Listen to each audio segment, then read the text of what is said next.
I am so thrilled to be here with everybody today. Give yourself a round of applause, please. Really do that. I have met, they tried to keep me in Washington yesterday. I was stuck on the tarmac. Mustafa was stuck too. We were texting back and forth to each other, different planes. And then we couldn't get out last night. I came in this afternoon, and I had a chance to take a lot of selfies and talk to a lot of folks. And I appreciate the warmth with which I was greeted. But more than that, I appreciate looking in your eyes and you all telling me what you're passionate about. I met folk who were passionate about justice for animals. I met people who were passionate about Washington, D.C. having more people in it than 2 states, but not having states' rights.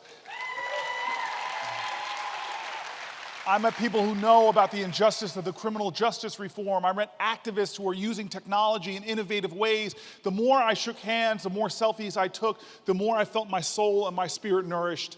I am so grateful for those folks who for 12 years now have been making Netroots such a powerful coalition of progressive people. And now I want to tell you, when I started out, when I was just a 20-something in the streets of Newark, New Jersey, we didn't have Netroots. The internet was still, just taking hold. But I feel like when I was shaking hands with folks here and taking some pictures, I really have to say I felt the same energy I felt when I was organizing in the grassroots of Newark. I live in the central ward of an incredible city with this next generation of leaders in that city, Ras Baraka, Maria Teresa Ruiz, some incredible young leaders coming up and leading our city. And I tell you, I'm proud to live in Newark. But of all the neighborhoods we have in Newark, I am proud that I live in the neighborhood I live in. I'm the only United States senator that lives in a community that is rich with culture, has a wealth of spirit, has incredible, incredible people. But I'm the only United States senator that lives in a community that the median income is, according to the last census, $14,000 per household. I live in a community that is technically below the federal poverty line. And my neighbors, I tell you, they're hard-working folks, people working full-time jobs, people struggling to make their American dream. And I'm reminded why I got into politics in the first place. If you came into my office in the Senate, it's the map of that first district that when I was 28 years old, just starting to challenge the political machine, it's folk in this community that believed in me and that have taught me some of the greatest lessons of spirit. We are all here trying to live out what Martin Luther King in a jail cell in Birmingham, Alabama, when he wrote that we are all caught in an inescapable network of mutuality, tied in a common network of destiny. We're trying to make real that spirit by creating those connections. And what I want to do briefly that I'm time with you here is I want to talk about 3 of the folks who taught me at a critical point in my life. I always say I got my BA from Stanford, but my PhD on the streets of Newark. And these are folks like some of the folks I shook hands with earlier, people that took me under their wing and taught me about what it means to be a leader, what it means to be part of a network, what power is all about. And their names are Carl Sharif, their names are Virginia Jones, and Hassan Washington. The first person I want to talk to you about is Carl Sharif, and he was this incredible 60s activist, changed his name from Carl Dawson to Carl Sharif, joined the Islamic community and became this incredible leader, helped many people in my city get elected, and he met me at a time that tenant activists were pushing me to get into politics, and I was thinking about shifting from being a grassroots tenants' rights organizer to actually running to be the youngest person ever elected in my city's history at the municipal level, to running to be a Central Ward councilman. And he met me. Here was this guy that though I've lived half my life in Newark, at that point I had just showed up from Yale Law School, and he sat with me for a while and talked to me almost as if he was checking me out. This man with such authentic spirit, such an authentic connection to the community, and this is the advice he told me. He said, Corey, you need to go out. You're not going to win this election unless you go out and knock on every single door in the district and have a conversation with every single person. You see, man, you're coming with a lot of spirit, a lot of energy, but this city doesn't need a savior. This city needs someone who is going to connect with community, and someone who's going to be an ally, someone who's going to be a partner, someone who is going to connect to folks, because that's where power comes from. There are a lot of folk who have stopped even participating in municipal elections because they don't believe that their vote matters. You've got to show up and talk to folks where they are. You have got to humble yourself at their altar of understanding and experience. I think a lot about the Democratic Party nationally and how it seems that that connection to people, where they are, what their experiences are, their struggles, their hurts and their pain, how we seem to have lost our way. And on how what you all are doing in this room, what we need to be doing is reconnecting ourselves to folk where they are. I'll tell you this.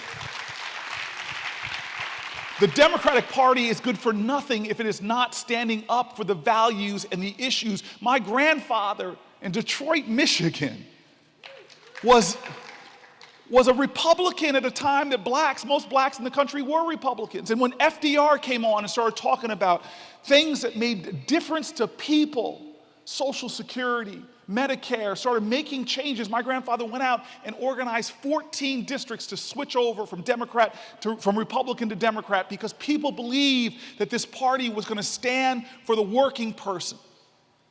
Well, Carl Sharif sent me out there to connect with folks, and I know that part of his dream for me, sort of his hope for me on sending me out to knock on thousands and thousands of doors, was he seemed to understand the truth.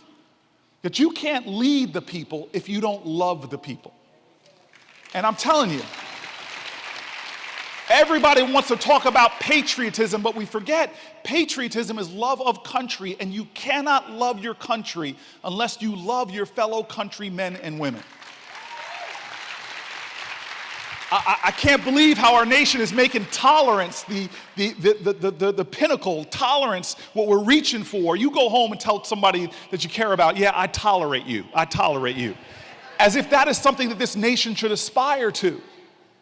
Carl Sharif seemed to understand is that we should be aspiring for love, and fundamental to love is knowledge, is empathy, is compassion, is knowing another's struggle. And when you go out and you knock on folks' doors, when you humble yourself before the altar of their experience, of their struggle, of their perspective, it deepens your sense of connection, it deepens your sense of love. And if you love someone, you see their worth, you see their dignity, you see their value, you know that your destiny is interwoven with them. Carl Sharif sent me out on an odyssey of love.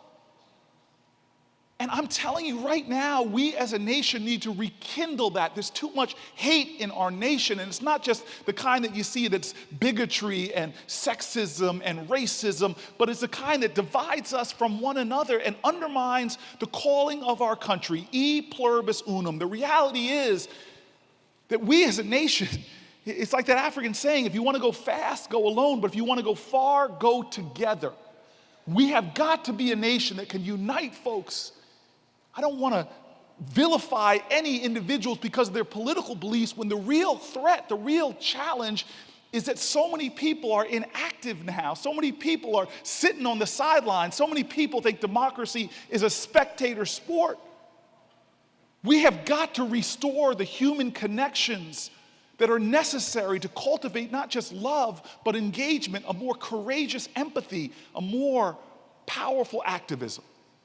And that brings me to the next person, Miss Virginia Jones. You see, she was somebody that really knew that if we stop and listen to each other and see each other and feel each other and love each other, we would know from inner cities to rural areas, from suburban places to factory towns, that there is a common pain in this country. But we are lacking a sense of common purpose. A common pain, but we're lacking a sense of common purpose. She had this frustration that somehow this nation along the way had surrendered its vision for itself, and that there was more of an existential angst that came from people not seeing the true calling of this country. You see, Miss Jones was this woman who was about 5 feet and a smidgen tall, Like Carl, she was one of my elders in the community, and she was tough. I do not sanction any kind of violence, but one of the stories about her that was legend in the neighborhood is the slumlord and the high-rise projects I would move into and live into for about a decade, tough buildings with a horrible slumlord. Legend was that she punched this slumlord in the face, just popped him. The landlord sued, dragged her to court. The story is the judge sat there and looked at her, the small, demure woman, and you know she played that up. She was clutching her purse, I'm sure. And looked at this big slumlord and just threw the case out of court. She had her son murdered in the lobby of the building I would move into. So much hurt, so much pain in our communities. We're disconnected from the suffering. But she was this woman that never left. I asked her, why haven't you left these buildings? She and I were two of the highest net worth earners that were in those buildings. I said, I knew she could live other places. I said, why are you still here? And she looks at me and she goes, boy, why am I still here? I go, yes, ma'am. She goes, why am I still in apartment 4A? She goes, I go, yes, ma'am. She goes, why am I still the tenant president since these buildings were built in 1969? That's electoral longevity, folks. We had no term limits in Newark. And I go, yes, Miss Jones, why? And she goes, because I am in charge of Homeland Security. She had this sense of responsibility. She lived those 10 two-letter words that are necessary for change. It's essential for being a change agent. Those 10 two-letter words, if it is to be, it is up to me. She didn't allow her inability to do everything to undermine her determination to do something. She didn't get all upset, caught up in a state of sedentary agitation. She every day got up, even on the painful days, even on the hurtful days. She taught you by watching her that sometimes courage doesn't yell and scream or give a big speech or a battle cry.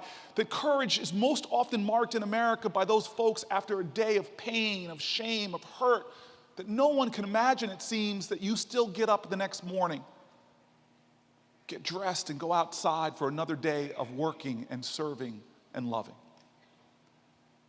And what Ms. Jones taught me is this idea that somehow we have a crisis of vision. When I had first come to that neighborhood and I was still this Yale law student, I showed up as if, that swagger, and I knocked on her door and I said, ma'am, I'm Cory Booker. I'm from Yale Law School, ma'am. I'm here to help. And she looks at me like the eyes saying, boy, you're the one that needs some help. And this was a tough neighborhood, and after talking for a while, she took me to Martin Luther King Boulevard and she said, what do you see around you? And I said, what do you mean? She goes, describe the neighborhood. And I described it, the high-rise projects, the graffiti, the abandoned building being used for a drug house. And I just started describing the neighborhood, the one I still live in now. And she looks at me and she starts looking upset. And finally she says, you can't help me. And she starts walking away. And I run after this woman. I grab her from behind very respectfully. And I say, ma'am, what are you talking about? And she goes, boy, you need to understand something. The world you see outside of you is a reflection of what you have inside of you. And if all you see is problems, darkness, and despair, that's all there's ever going to be. But if you're one of those stubborn people who every time you open your eyes, you see hope, you see opportunity, you see beauty, you see love, you see the face of God, then you can be one of those people who helps me. And she walks away, leaving me there on the streets, thinking to myself, okay, grasshopper, thus ended the lesson. What's happening to our vision in this country? She wasn't the first leader that talks about what you see outside of you. She wasn't the first leader to talk about something's wrong in this country. Martin Luther King spoke in one of his famous speeches. It was after John Lewis and marchers had tried to march from Selma to Montgomery, and they got stopped on the Edmund Pettus Bridge, gassed and beaten by Alabama state troopers. They came back and marched again, and eventually they made it. And King gave his famous speech. Some of you all know one of the lines where he says, how long? Not long, because the truth crushed to the earth will rise again. How long? Not long, because the arc of the moral universe is long, but it bends towards justice. Many of you all know those lines, but I think a more important line to this speech is what Martin Luther King talked about by challenging the vision of this country and what we are beginning to accept as normal. Let me read you what King said.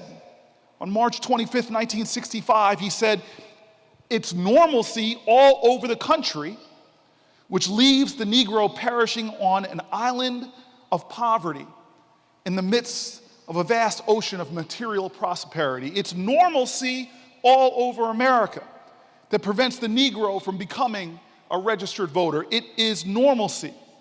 And no, we will not allow Alabama to return to normalcy." In honor of these two elders that I talked to you about, of going through my community and seeing the realities and connecting to the people and the struggles, in reality of a woman who never stopped seeing what America could be and should be, I want to tell you right now that we know in this room the kind of normalcy that Martin Luther King was talking about. It's a normalcy we've allowed to creep into this country, that a person working a full-time job in this nation at minimum wage still lives in poverty. It's a normalcy that's crept into this country where in every county, there is not one county in America where a person making minimum wage can afford a two-family home. It's a normalcy that's crept into this generation of America, so different than generations past, where every generation economically would do better than the next generation. 90% of baby boomers did better economically than their parents, but now it's normal. In the millennials, it's just a coin toss. Only 50% will do better. It's a normalcy in this country that all over this nation, hundreds of thousands of Americans can barely afford their prescription drugs or cut pills in half just so that they can afford them. It's normalcy in this nation to have a criminal justice system where Brian Stevenson says we have a nation that treats you better if you're rich and guilty than poor and innocent. It's normal in this country that we've created poverty being a crime in this nation, where right now, as we sit comfortably here, some of you all know the name Khalil Browder. There are thousands of kids in our country right now as we sit here who've been convicted of nothing but sit in jails because they cannot afford the bail to get out. It's normalcy in America that people in our country, for doing things that 3 of the last 4 presidents admitted to doing, have a life sentence. Not a life sentence in jail, but a nonviolent drug offense in this country means that for your rest of your life, you can't get a Pell Grant. It means you can't get food stamps, you can't get many jobs, you can't get many business licenses. It's normal in this country that every month thousands of people are victims of gunshots. That yes, we seem to notice, although it's becoming more and more normal, mass shootings, but in neighborhoods like mine, all across America, people are being shot day after day after day after day. Shahad Smith murdered at the top of the block that I live on right now. It's normal in America. Yes, we seem to say it was abnormal for people to be separated, families to be separated, children taken away from families at the border. We seem to say that that was abnormal as a country, but here we are in a nation that all across our country, our immigration laws are having people separated from their families, being threatened with deportation. People with children that are American citizens, grandchildren, American citizens, spouses that are American citizens being separated. It's normal in America that teachers are most valuable, most productively contributing profession in our country, that public school teachers are paid so little that many of them have no financial security. It's become normal in our nation, as Mustafa said, as we travel for the South, to see people who will stand up in crowded churches and talk about how it's normal in their community, normal in their family, to have lead poisoning, to have asthma, to have cancer, diseases that are being caused by the worst type of corporate villainy, where they're outsourcing their pollutions on communities and their costs, and they're internalizing profits. This is becoming too normal in America.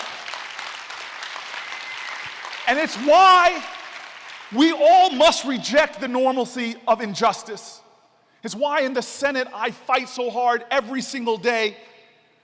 I reject the normalcy that Martin Luther King called a form of brutality, which is unemployment. Why I was the first senator to introduce a federal jobs guarantee model legislation.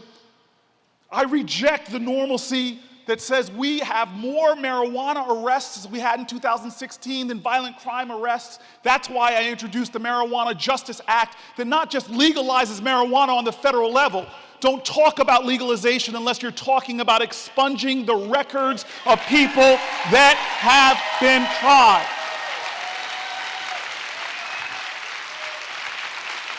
I reject the normalcy of our nation, that we have such savage divides in access to health care. I reject that normalcy by saying that health care is a right in this country, and we should have Medicare for all. I reject the new normalcy in this country that seems to has been accepted by too many after Citizens United of corporate dollars, an obscene amount of corporate dollars. That's why I'm one of only 5 senators, now 6, that says we reject corporate contributions. We will not take them. You will not influence it. That's 96. That's 94 senators to go.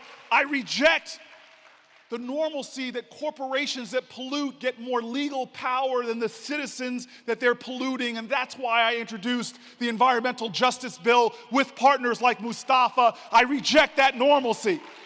I reject the normalcy that teachers, public school teachers, are undervalued, underpaid, underappreciated, and often financially underwater, and that's why I've called for a GI Bill for public school teachers, so that they get the tax breaks that now are given to hedge fund operators, that they get the tax breaks that they deserve and the incentives to come and teach in communities. And I reject the normalcy in our country that lesbian, gay, bisexual, and transgender Americans in the majority of states, they may now be able to marry and put it online, their celebration of their love. But in the majority of states, they could be fired from their job with no legal recourse. That is the normal that I reject, and that's why I support and have sponsored the Equality Act that would end that in America. We in this country have to start saying we reject the normalcy of injustice. We were a nation that founded itself by saying we would be an abnormal nation in the most righteous of ways.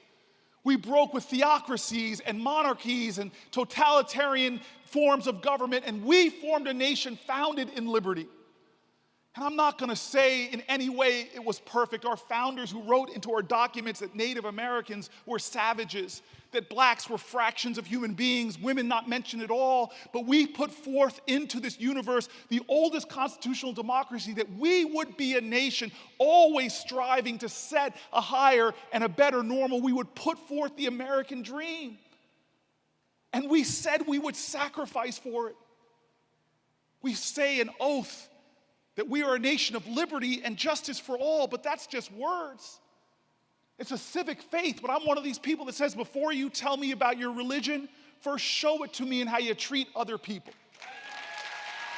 Well, how are we living our civic gospel? How are we living our civic gospel that demands for us to reject the normalcy of injustice, the normalcy of apathy, the normalcy of indifference, and rise to the higher ground of activism, of engagement, of love? And that's the last person I want to end with. His name is Hassan Washington. I'm a big believer that if this country hasn't broken your heart, then you don't love her enough. Because there's things that are savagely wrong in this country. There's a normalcy of injustice that we've accepted. And I tell you, Newark has gifted me a wisdom that can only come from wounds, a sense of purpose that can only come from shared pain. It's a city that at times where my heart has been broken, but I've learned that the heart is this interesting organ that it's the only one that really works even if it's gotten broken. And that's why I say Hassan Washington. I tell you this story with a burden of shame of making mistakes. You see, Hassan and his crew, young group of boys, I watched them grow up over the almost decade I lived in these high-rise projects. Those projects sit at the top of the hill where I now live, and Hassan and his kids, His friends, I tell you, they were amazing. They used to hang out in the lobby of my building. Hassan, I took a liking to him because he reminded me just of my dad. Both of them born poor, yeah, sure, but both of them had a wit and a wisdom and a wealth of spirit and humor. Both of them were raised by their grandparents. He lived just a few floors below me in the tower that I lived in. And Hassan and his friends would greet me when I came home. They would cheer me on. But one day I came home and I smelled something in the lobby of that building that I had not smelled so pungently since I was at Stanford.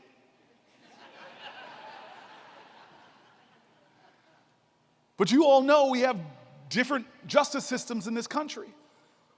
I mean, we've had sort of de facto marijuana legalization because there's many communities people aren't afraid.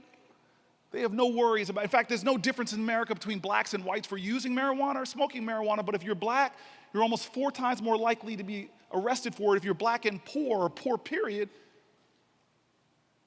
Well, you know. And so I knew immediately, I'm smelling pot in these spaces. These kids don't have margins afforded me and my friends when I grew up in a different part of New Jersey. And so I quickly started organizing them, taking them out to dinner. I asked them, let's go to a movie, fellas, so we can talk. You picked the movie, which was a mistake. I thought it was a home improvement movie. It was called Saw. Oh.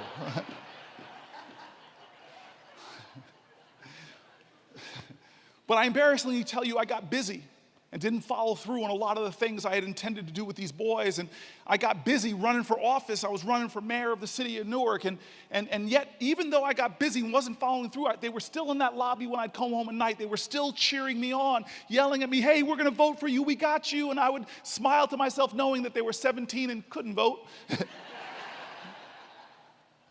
I got elected. I won my dream.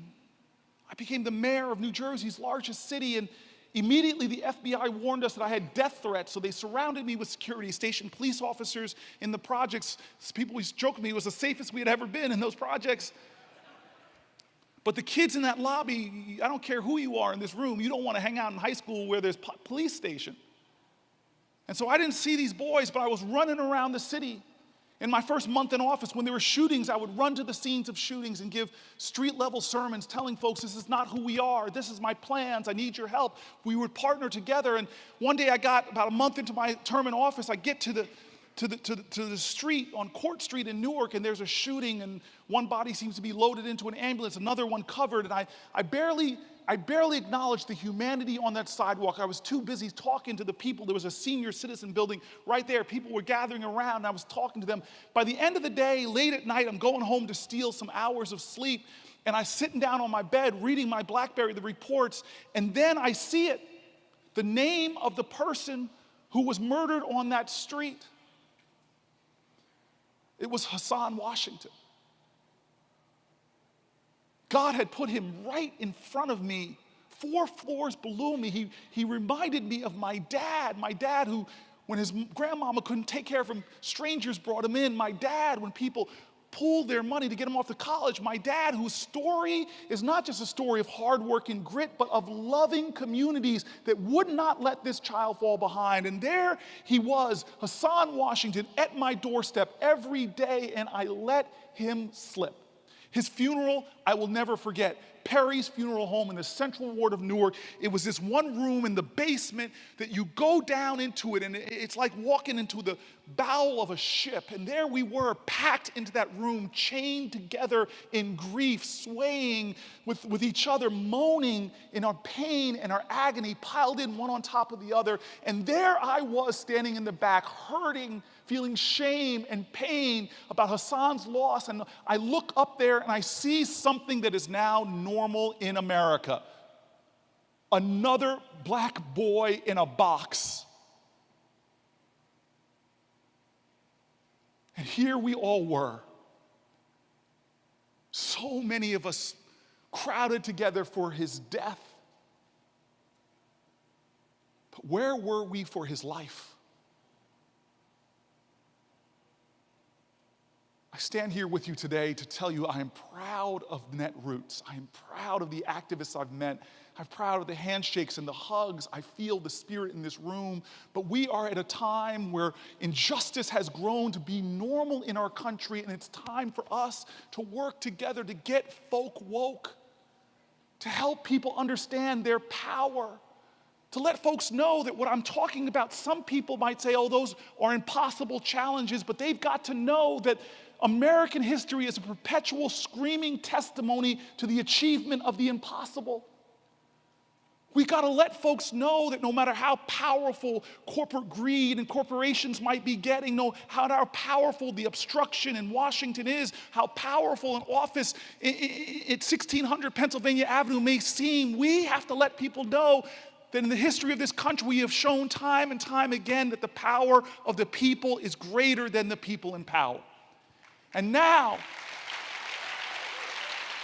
my fellow Americans, it's time for us to awaken the dream of this country again, to renew the dream, to make the dream anew. It's time for us to let people know that what we're seeing in this country doesn't reflect our spirit. What we're seeing in this country doesn't reflect our potential. What we're seeing in this country is not as mighty as the love that we have together. And I promise you, if we have that kind of conviction, that we will make the promise of our nation real, that will make the dreams of our country real, then we will achieve this nation. And so I end with a challenge to everyone here. It's a challenge that was written into a poem that was published the year my dad was born. In 1936, this poet, seeing this country where people were accepting such injustice as normal, where we needed a call to the conscience of our country, he said to this country to swear a new oath, that this nation would be who we say we are, and that nothing was going to happen inevitably, that we had to fight for it and work for it and sweat for it. And he asked people to swear an oath, not with your hands over your heart, but your hand outreached to your neighbor, one to another, a network of Americans struggling together, sacrificing together, sweating together, working together. He knew that that was the secret to our country being a nation of liberty and justice for all. And so he wrote these words calling on people to swear that oath. And this is what he said. He said, oh, let America be America again, the land that never has been yet, but yet must be the land where everyone is free. The poor man, the Indian, the Negro, me. And who made America, whose sweat and blood, whose faith and pain, whose hand at the foundry, whose plow in the rain, must make our mighty dream live again. Oh yes, I say it plain, America never was America to me. And yet I swear this oath, America will be. Ladies and gentlemen, let us swear that oath today. Let us be determined, let us be unyielding, let us be indefatigable that this country will live up to its promise, not just to the fortunate few, but to the all, to the mighty, to the people. Let us swear this oath that where there is injustice, we will rectify it. Where there is pain, we will heal it. Where there is hurt, we will help it. That we will be the modern day agents of this democracy to demand, to struggle, to fight, to make it real. And if we do these things, then the words of a man called king will come true, reflecting the words of a great prophet. We can make a nation where justice rolls down like water and righteousness like a mighty stream. Thank you. Thank you.